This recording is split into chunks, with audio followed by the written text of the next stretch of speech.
internautes, bonjour et bienvenue au tout premier numéro du Corée Baro de la saison culturelle 2022-2023 du Centre culturel Corée qui recevait Dr Salia Malé autour du thème Art et changement social, quel modèle de construction citoyenne pour le Mali. Dr Salia Malé, pour ceux qui ne connaissent pas, est un éminent historien doublé d'un sociologue hors pair. Véritable pionnier de la citoyenneté, Dr Malé est un fervent défenseur de la culture malienne et africaine. Accompagné de M. Atayer Maïga, modérateur du jour, les échanges ont essentiellement porté sur comment les artistes, à travers leurs œuvres, peuvent contribuer au développement social et à la consolidation des valeurs citoyennes. Cette causerie a été un véritable cadre d'échange et de réflexion sur l'art et la culture, ainsi que leur rôle dans l'éducation et la construction citoyenne. À en croire l'invité du jour, l'art et la culture sont des vecteurs de développement socio-économique, de la paix et de la cohésion sociale. Ce Corée Baro marque le début des activités de la rentrée artistique et culturelle du CCK. Et on a l'insigne honneur de recevoir le docteur Salia Malé pour traiter du thème de l'édition qui est Art et changement social. Quel modèle de construction citoyenne pour le Mali? Et pour paraphraser le directeur du Centre culturel Corée, M. Mahmoud Dafé, à travers ce thème, on souhaite inviter l'ensemble des artistes, acteurs culturels et organisations culturelles à s'engager pour une construction citoyenne cohérente et adaptée à nos valeurs profondes du Maya, tout en se basant sur nos pratiques artistiques comme puissant vecteur de changement social. Donc pour dire que cette année, le leitmotiv, c'est vraiment de faire en sorte que les arts puissent contribuer davantage au changement social dans notre pays. Je vais de ce pas présenter le docteur Salia Malé, que beaucoup d'entre vous connaissent ici. Salia Malé est titulaire d'un doctorat en lettres et sociologie comparative avec option ethnologie générale de l'Université de Paris 10 en 2015. Il est directeur de recherche depuis 2002. Il est auteur d'une vingtaine d'articles sur divers aspects des pratiques et traditions culturelles maliennes.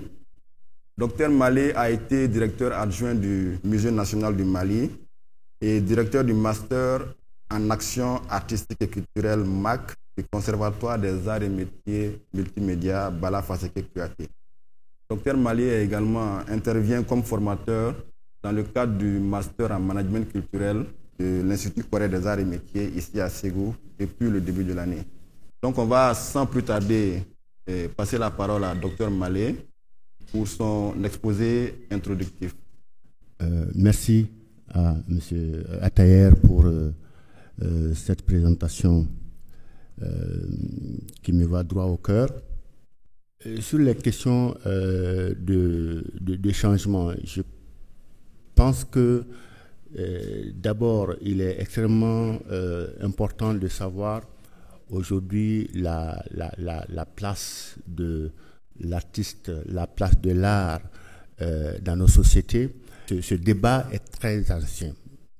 Il est très ancien parce que il y a longtemps que les gens ont commencé à réfléchir sur la place de l'art dans la société, la place de l'artiste dans la société. Cela date depuis la Deuxième Guerre. On s'est rendu compte que le rapport entre l'artiste, la société et l'art, il y a donc une augmentation d'abord du volume de la production artistique qui est extrêmement importante. Il y a eu une croissance de la masse des artistes. Il y a eu effectivement une diversification des activités artistiques et de leur intégration à un nombre grandissant d'activités sociales, non seulement de loisirs et d'éducation, mais aussi de production. On peut également noter un développement des institutions et industries culturelles indiquant que les arts sont devenus une activité sociale de premier plan. Alors, de ce point de vue, on retient que les artistes jouent un rôle de plus en plus important dans le développement socio-économique. Donc, il y a eu un processus dans lequel les artistes sont devenus de plus en plus importants et nécessaires parce que le résultat de leur travail devenu le substrat. Ce qui est extrêmement important, c'est devenu le substrat, le support, le motif et même le prétexte de la valorisation de la production artistique.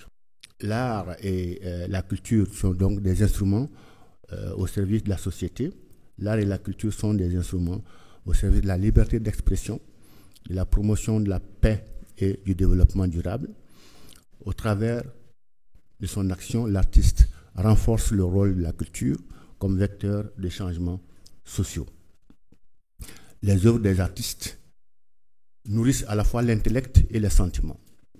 Et par là, les artistes font bouger la société en renforçant la société civile, la promotion de la cohésion sociale, la préservation de la liberté d'expression, la bonne gouvernance, la participation à la vie culturelle, la préservation et la gestion des conflits. Alors, la question, quel modèle de construction citoyenne pour le Mali, j'ai dit au début que c'est une bien grande question, mais je pense qu'a priori, l'élément de réponse se trouverait dans l'éducation, la formation et l'information. Un modèle de construction citoyenne donc, doit, à mon avis, être axé sur l'humain. Il s'agit de cultiver, d'éduquer, c'est-à-dire mettre en valeur le corps et l'esprit. Nous savons que toute société se soucie de sa pérennité. C'est pour cette raison que chaque société a mis en place un système éducatif, un moyen de transmettre ses valeurs pour assurer sa cohésion. Ça, c'était donc pour lancer le débat. Je vous remercie beaucoup.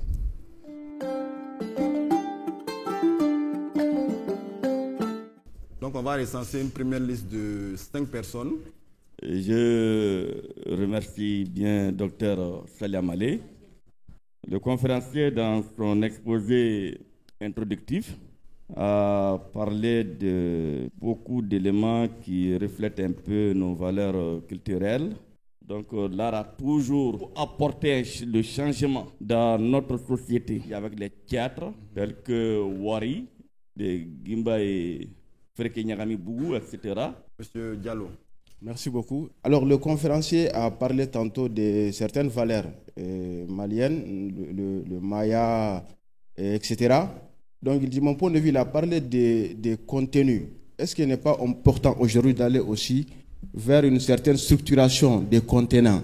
Parce que si on essaie de voir aujourd'hui les espaces de socialisation, on voit qu'il y a assez de soucis par rapport à ces espaces. Il s'agit de la famille, par exemple, il s'agit des écoles, par exemple, ou d'autres lieux de rencontre de groupe.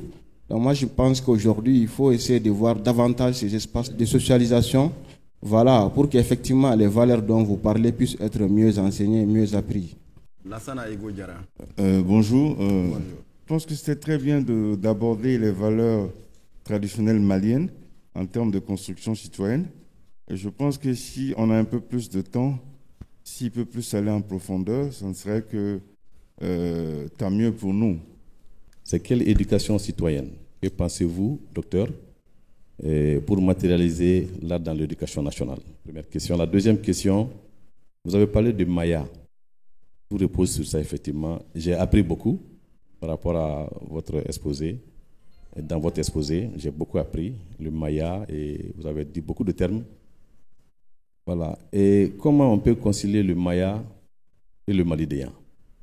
Ma première question, c'est de savoir s'il y a un refus de nos gouvernants de matérialiser les valeurs ancestrales tant exprimées par nos artistes. Merci à toutes et à tous pour l'intérêt que vous accordez à ce propos introductif. S'agissant du souci de M. Diko, c'est ça. Donc, effectivement, on sait que tous les secteurs des arts et de la culture, en tout cas des arts au Mali, ont eu un impact sur la société.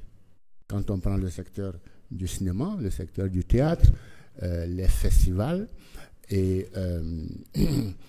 toutes les industries créatives de ces dernières années on se rend compte que beaucoup ont eu un impact sur la société depuis les indépendances et même un peu avant, jusqu'à nos jours. Hein, tous ces grands classiques, soit des ballets maliens ou du groupe dramatique, et dans le domaine du théâtre, tout l'œuvre Adama Traoré de Acte 7 et beaucoup d'autres acteurs du secteur du théâtre, et sans compter les expositions dans les différentes galeries, dans le domaine du patrimoine et les grands classiques du cinéma au Mali. J'allais dire innovations, entre parenthèses, architecturales. C'est autant de secteurs qui ont permis aux populations ou à certaines élites en tout cas de se rendre compte d'un changement possible et qui ont eu un impact sur la société, sur le comportement de la société. Monsieur Diallo, la question de la structure des contenants, c'est vrai qu'il faut interroger. Il faut interroger les contenants des valeurs. C'est la famille. Quand un enfant vient dans la famille, déjà, on sait que c'est la joie, parce que le père se voit projeté dans le temps. Et cette projection dans le temps, c'est pas seulement la présence d'un enfant ou des enfants, c'est aussi toute l'éducation qu'il y a derrière, c'est toute la gestion des personnes qu'il y a derrière. Donc la famille, de ce point de vue, a un rôle primordial, essentiel, fondamental dans l'éducation et dans la gestion de la personne et des membres de la famille. Et donc la famille est essentielle au même titre que les autres contenants. Le chef de village, le chef de quartier, il faut qu'il soit là. Et quand on dit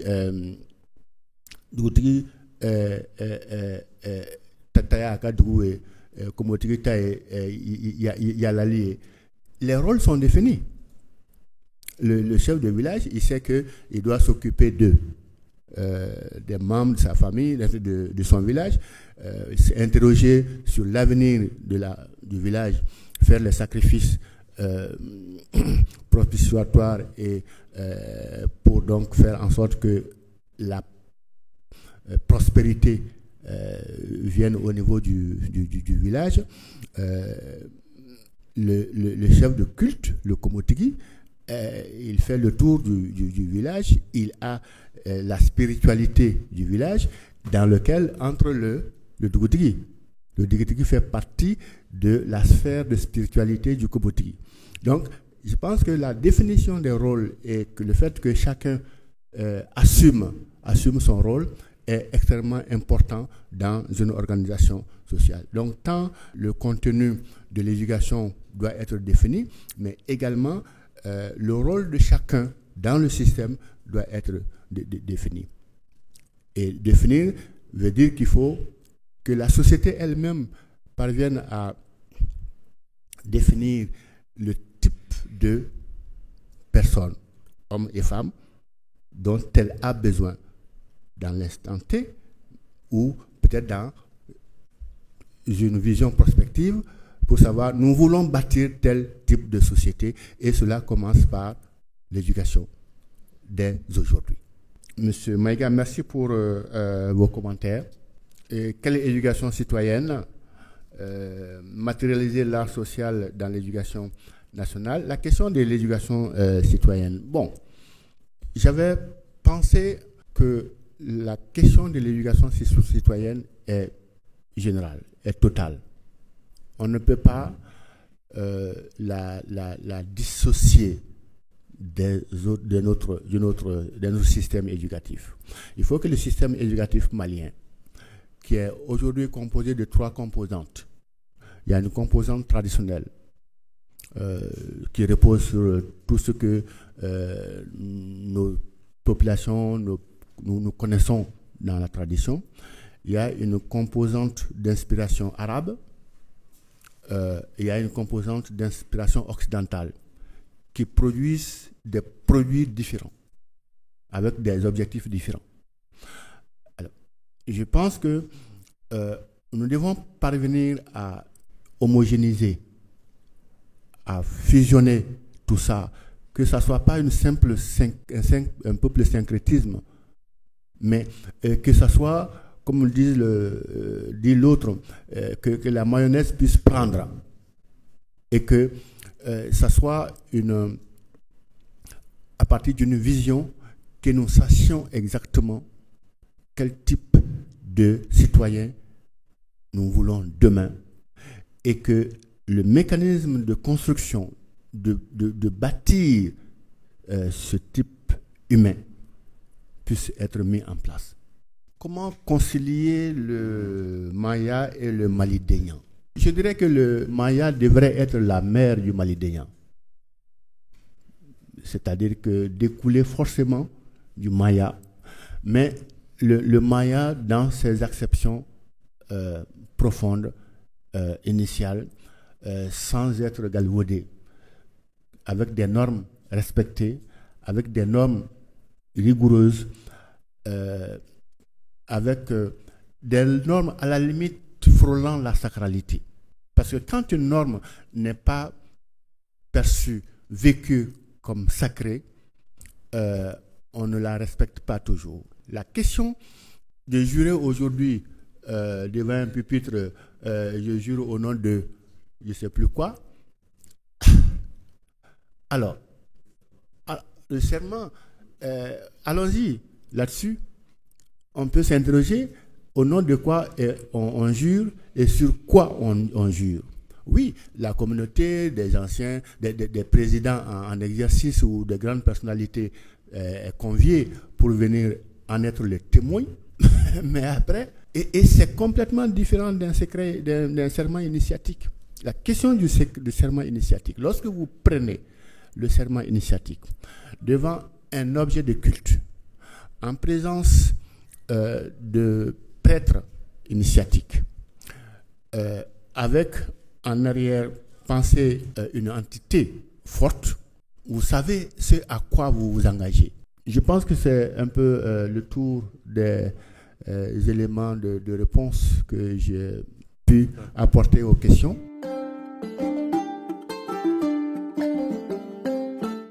Est-ce que les déficits en matière de construction citoyenne n'est pas préjudiciable au développement harmonieux de la société? Est-ce qu'on peut concilier la modernité et nos valeurs culturelles pour mieux construire un changement ou un comportement citoyen modèle?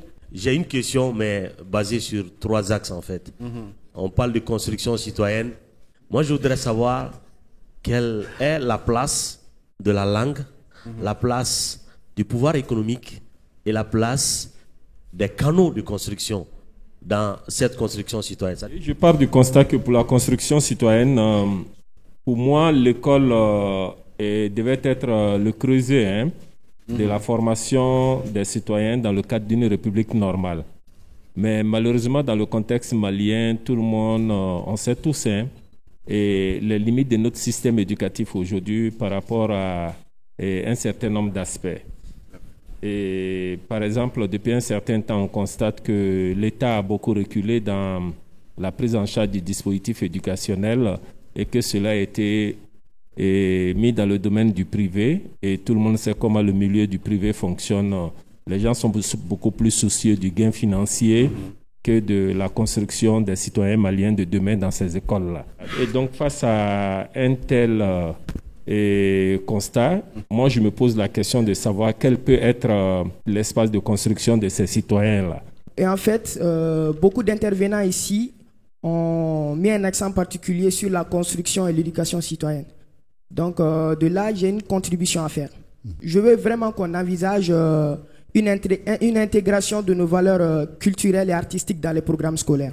Parce que l'école africaine, vraiment, ça ne va pas avec les réalités de l'Afrique. Ma question, c'est que, comme vous l'avez si bien dit, vous avez dit que l'art doit être un instrument au service de la société. Mais contrairement à RS, qu'aujourd'hui, les artistes n'ont pas fait de l'art un instrument au service des intérêts personnels, plus qu'au service de la société. Ça, c'est ma question. Et ça nous amène à à ce mot très profond que l'on dit en Bambara, Koso don, iridon, didon, iredon inoronte.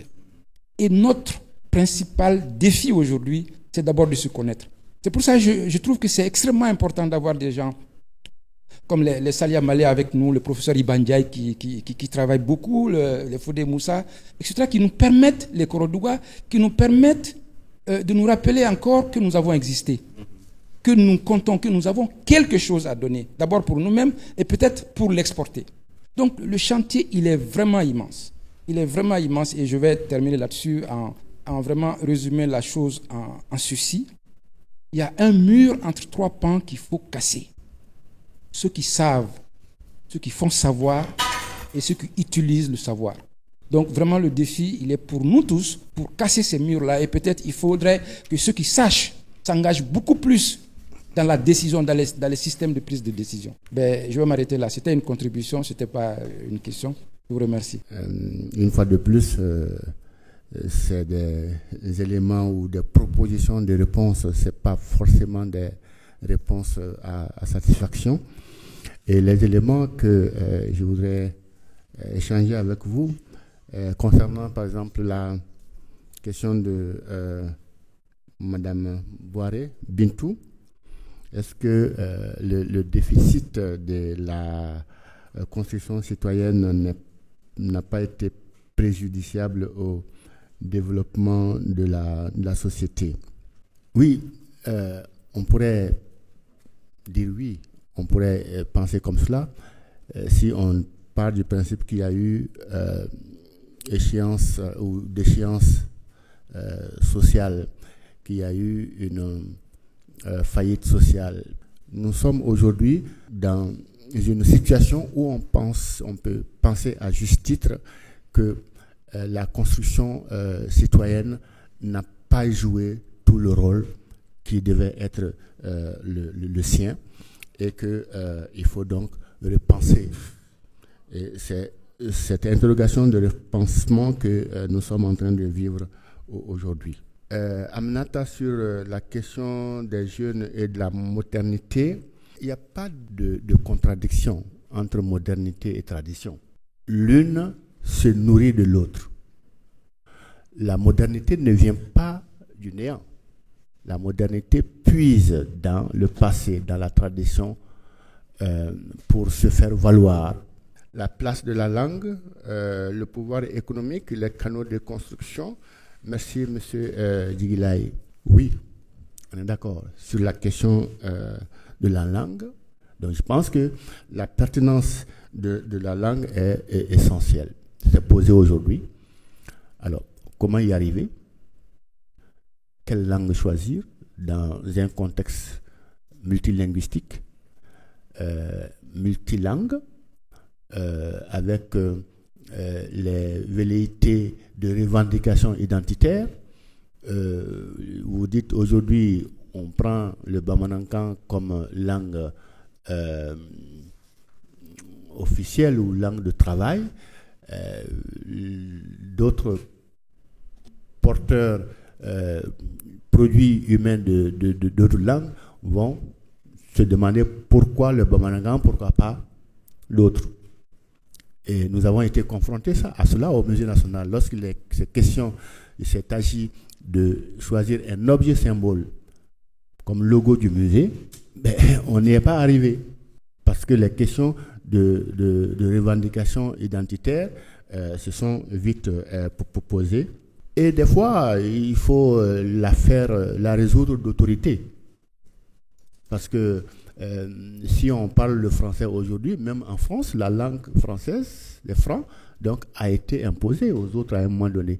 Ce n'est pas pour rien qu'il y a des revendications au niveau de la Corse et au niveau de la Bretagne qui revendiquent aujourd'hui la langue. Il y a des langues françaises autres que le français qui sont encore écrites et revendiquées aujourd'hui. La question du pouvoir économique, je ne suis pas suffisamment qualifié pour me prononcer sur cette question, mais ce que je retiens en tant que ethnologue ou anthropologue, c'est le pouvoir économique. L'argent fétiche fétiche aujourd'hui. Je ne sais pas qu'est-ce qu'on ne ferait pas aujourd'hui pour l'avoir et pour s'imposer une fois qu'on l'a. Donc, ces aspects par rapport donc au changement social ou en rapport avec la création artistique, oui, si les mécènes, si les détenteurs, entre parenthèses, de fortune ou de richesse pouvaient aider l'art, ben, ils s'en sortiraient mieux. Mais ce n'est pas toujours le cas. J'aime bien votre distinction entre ceux qui savent, ceux qui doivent transmettre et ceux qui doivent utiliser le savoir. Mais encore faudrait-il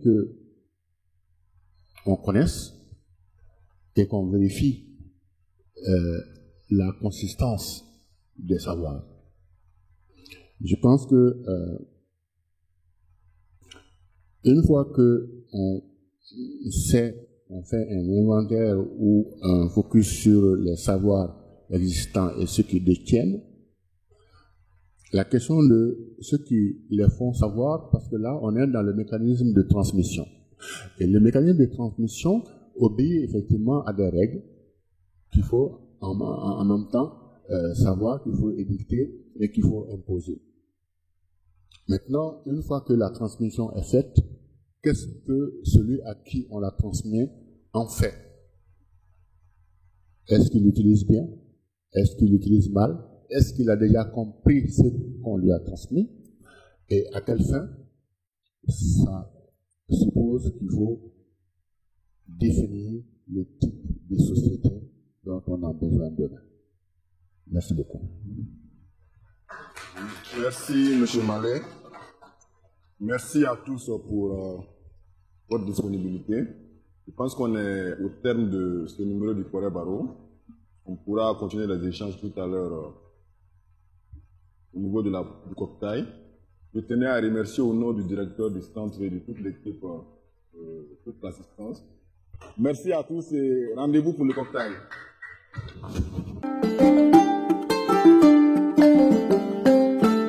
Merci d'avoir suivi ce Corée Barreau que j'ai eu le plaisir de vous présenter. Rendez-vous en fin mai pour un prochain numéro.